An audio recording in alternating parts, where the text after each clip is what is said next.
Elizabeth Loftus, who was born in 1944, is an American psychologist who argued that what we remember is not always the truth. The reason for that is that our memory is closely tied to our emotions, as Gordon Bauer argued earlier, and what we remember depends on our mood. Loftus carried out a study in which she showed her subjects a traffic accident. How she described the crash, her choices of word influenced the subject, determining the speed of the cars. If she used words like bump, most subjects thought the cars were moving slow, and when she used the word smash, they thought the cars were moving faster. According to Loftus, our memory of a particular event can be distorted by 4 distinct factors. 1. Our current emotions and beliefs. 2. Subsequent experiences after the event. 3. Other people we trust. And 4. Depending on the type of the questions we are asked.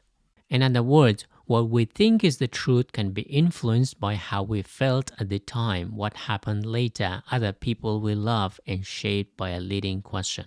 Her research was influential in criminal trial procedures where witness testimonies are extremely important in determining the truth of what happened.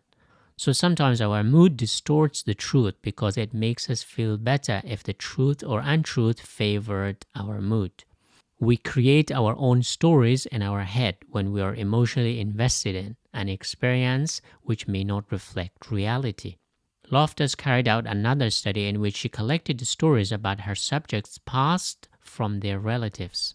Among the 4 stories, one was false, in which the subject was supposedly lost in a shopping mall.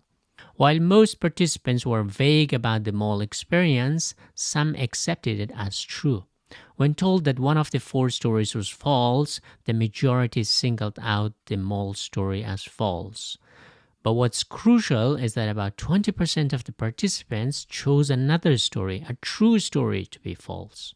Loftus says, in real life, as well as in experiments, people can come to believe things that never really happened. Of course, this is harmless when it comes to daily lives, but that 20% thinking a false story to be true can have huge legal implications during a trial. Loftus called it false memory syndrome, where some people are able to invent stories that are not true, yet they vehemently believe it in their head. So to sum up, Elizabeth Loftus' research showed that our memory is not as reliable as we think it is. Since our memory is closely tied to our emotions, it can easily be distorted by other factors such as mood, time, people, including who is asking. While harmless in most situations, it can have dire consequences during a legal process.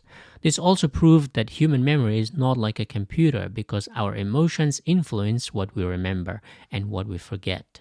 Since we are pretty selective in what to remember, are we also selective in what we forget?